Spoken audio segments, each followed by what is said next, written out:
ولا نافع مع حكومة ولا نافع مع أي حاجة.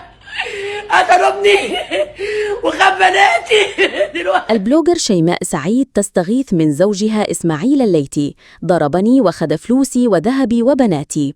استغاثت البلوجر شيماء سعيد من زوجها الفنان إسماعيل الليثي، حيث أشارت إلى أن الأخير اعتدى عليها وخطف بناتهما، كما اتهمته بسرقة مصوغاتها الذهبية.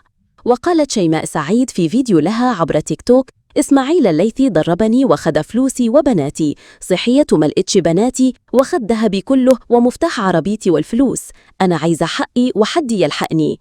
وفي سياق آخر يشار إلى أن إسماعيل الليثي فقد نجله ضادة بعد أن سقط الأخير من الدور العاشر في العمارة التي كان يمكث فيها رفقة جدته، حيث فجع رواد مواقع التواصل برحيل هذا الطفل الذي كان يمتلك شعبية كبرى بسبب ظهوره المتكرر.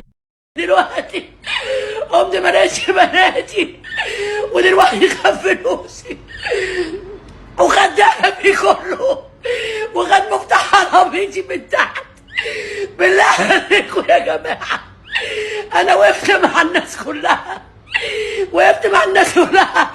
عايزة تقفوا جنبي. أنا جسمي كله بايظ، تعبت من كتر البنات اللي يعرفوا. بص يا جماعة، أنا عايزة أشوف حاجة. بص إسماعيل عمل فيا إيه؟ ضربني وخد فلوسي وشايخ كله خده، ولا نافع مع حكومة ولا نافع مع أي حاجة. قتلوا وخد بناتي دلوقتي. قمت ملقتش بناتي، ودلوقتي خد فلوسي وخد ذهبي كله وخد مفتاح عربيتي من تحت. بالله عليكم يا جماعة، أنا وقفت مع الناس